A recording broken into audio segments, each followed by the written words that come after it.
کوئی اور نہیں تھا، بنگال کا شیر، مرشدآباد کے اندر پلاسی کی سرزمین کا رہنے والا وہ نوجوان بہادر جن کا نام نواب سراج الدولہ ہے، جو ایک مسلمان تھا۔ آج ان فرقہ پرست لیڈروں کو، آج ان لال بھجکروں کو، آج گیروے رنگوں کے اندر ملبوس ہو کر ہندو مسلمانوں کی دوستی کو شک کی نگاہ سے دیکھنے والے لیڈروں کو، ہندو مسلمانوں کی جو گنگا جمنی تہذیب ہے اس کو ملیامت کرنے والے راجنیتاؤں کو پیغام ہے، تم نے کس بنیاد پر کہا کہ محمد نے تلواروں کے آدھار پر اسلام کا پرچار کیا تھا؟ اگر محمد الرسول اللہ کے ہاتھ میں تلوار ہوتی تو اس واقعے سے ذرا سبق لیا جائے کہ محمد الرسول اللہ نے چادر دی، بچہ گھر گیا، ماں سے کہتا ہے کہ ماں تیرا دین کیا ہے؟ اس نے کہا کہ جیزس کو مانتی ہوں، حضرت موسیٰ کے دین پر عمل کرتی ہوں۔ انہوں نے کہا کہ تیرا دین اور تیرا عقیدہ غلط ہے، اصل دین اور اصل رہنمائی تو محمد ابن عبداللہ کر رہے ہیں۔ وہ بچہ مجبور ہوتا ہے، ماں مجبور ہوتی ہے اپنے باپ اپنے بیٹے کے ہاتھ کو پکڑ کر محمد الرسول اللہ کے دربار میں پہنچ کر کلمہ لا الہ الا اللہ اور گواہی دیتی ہے رب کی، اشہد ان لا الہ الا اللہ محمد الرسول اللہ۔ اس فعل سے، اس کردار و کیریکٹر سے مجبور ہو کر وہ کلمہ پڑھنے پر مجبور ہوتی ہے۔ بتاؤ کہ محمد نے کون سی تلوار آزمائی تھی اس لیڈی سسٹر پر، اس جوڈائزم کی عورت کے اوپر؟ تلوار تھی محبت کی تلوار تھی، تلوار تھی رحم و کرم کی تلوار تھی، تلوار تھی اتحاد و اتفاق کی تلوار تھی۔ محمد الرسول اللہ نے کسی کے اوپر ذرہ برابر ایک قطرہ خون کا نہیں بہایا۔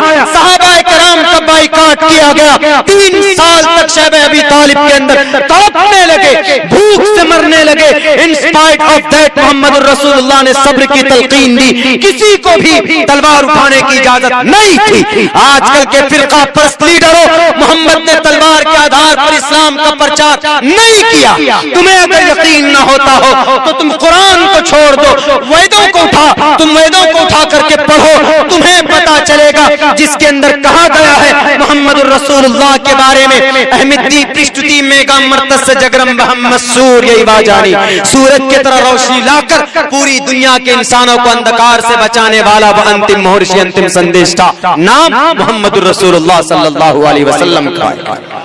لیکن نہیں، اپنی کرسیوں کو بچانے کے، ہندو مسلمانوں کو لڑانے کے جب بھی بات کریں گے تو دھرم کی بات کریں گے۔ ہم مرتے دم تک ہندوستان کے سمویدھان کو مانتے رہیں گے، ہم مرتے دم تک اپنے قرآن کریم کے عقیدے کے مطابق زندگی گزاریں گے۔ اس لیے ہم سے زیادہ الجھنے کی کوشش نہ کی جائے۔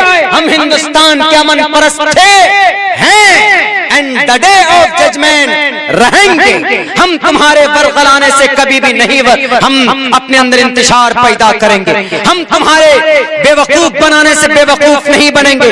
بھلے تم مسجد مندر کا، ہندو مسلم کا، یا پھر گائے کے نام پر، جانوروں کے نام پر جھگڑے برپا کرو، فساد پیدا کرو، ہم پھر بھی جوڈیشری کے اوپر بلیو کرتے ہیں۔ ہماری بابری مسجد کی بات ہو یا ہمارے محمد اخلاق کی بات ہو، ہم ہندوستان کی عدالت کے اوپر بھروسہ کرتے ہیں۔ کیوں؟ کیونکہ ہمیں اعتماد ہے، ہم سچے دیش بھکت جو ٹھہرے، اس سے ہم کبھی بھی تشدد کا راستہ نہیں اپنا سکتے۔ ان کے ہاتھ میں اور ان کی زبان میں لگام لگاؤ جو گیروے رنگ کے کپڑے کے اندر ملبوس ہو جاتے ہیں اور پھر سپریم کورٹ کے باہر کھڑے ہو کر کہتے ہیں کہ ہم تیرے سپریم کورٹ تیرے آرڈر کو نہیں مانتے۔ کون ہوا دیش بھکت جو اپنی مسجد کے لیے بھی سپریم کورٹ کی عدالت اور ہندوستان کی جوڈیشری کے اوپر بلیو کرتا ہے، یقین رکھتا ہے؟ اور وہ آدمی ہے جو سپریم کورٹ کی فیصلے کو چیلنج کرتا ہے۔ کون ہوا دیش بھکت؟ سپریم کورٹ کو فالو کرنے والا یا سپریم کورٹ کے احکامات کی تردید کرنے والا۔ ہندوستان کے ہندو بھائیوں، آپ خود فیصلہ کر سکتے ہیں کہ ہندوستان کا مسلمان شروع سے کتنا امن پسند رہا ہے۔ بھلے ہی یہ قرآن پڑھتے ہیں، بھلے ہی یہ مسجد مدرسوں کے اندر اللہ کی عبادت کرتے ہو، لیکن جب اس دیش کی بات آتی ہے تو سب سے پہلے کفن باندھ کر یہی ایمان والا آگے آتا ہے۔ اگر یقین نہ ہو تو آپ 1704 کی تاریخ اٹھا کر دیکھ لیجئے، جب ظالم انگریز ہندوستان کے اندر آیا تھا، جب ہندوستان نے یہاں کی اینٹ سے اینٹ بجا دی تھی، تو سب سے پہلے پہلے سر پہ کفن باندھ کر ہاتھ میں تلوار لے کر ظالم انگریز کے خلاف سب سے پہلے جنگ جہاد کس نے شروع کی؟ کوئی اور نہیں تھا، بنگال کا شیر، مرشد آباد کے اندر پلاسی کی سرزمین کا رہنے والا وہ نوجوان بہادر جن کا نام نواب سراج الدولہ ہے، جو ایک مسلمان تھا، ظالم انگریز کے خلاف ہندوستان کی پوتر دھرتی کو آزاد کرنے والا سب سے پہلے مجاہد، بھلے ہی ان کو شکست ملی ہو لیکن دشمنان ہندوستان کے خلاف آواز بلند کرنے والا، ایک کلمہ پڑھنے والا ایک مسلمان تھا۔ مسلمان کبھی بھی پیچھے نہیں رہتا، ہمیشہ آگے رہتا ہے، اپنے دھرم کے لیے بھی اور اپنے ملک کے لیے بھی۔ ہاں تک تاریخ کو مٹاؤ گے، اکابر دیوبند تو نہیں ہوں میں، اصاغر دیوبند ضرور ہوں۔ ہمارے ہندوستان کے اندر مشترکہ مسلمان ہیں، الگ الگ مکتب فکر کے لوگ رہتے ہیں، لیکن یہ آپ کو تاریخ مٹانے نہیں دیں گے۔ تم کوشش کر لو جگہوں کے نام بدلنے کے بدل دو، لیکن اتہاس رہے گی۔ تم لال قلعہ کی تاریخ کو نہیں بدل سکتے۔